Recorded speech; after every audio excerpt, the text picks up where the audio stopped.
Hi, I'm Hank Graham with Allied Electronics and Automation, and today we're going to do an unboxing video of the new Raspberry Pi 3 Model B Plus.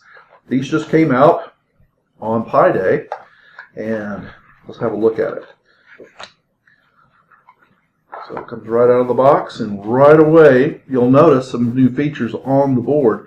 The heat spreader that is over the top of the processor, the cage that's in shield that's over the radios, and this strange little extra header here, which is for the PoE, Power over Ethernet. It requires a hat, but once you have that, you'll be able to power this via Ethernet rather than a power supply, so it's great for networks. That's what I have for now. Get your order in as soon as you can. The lead time's a little long with these things, 8 to 12 weeks, and thanks for watching.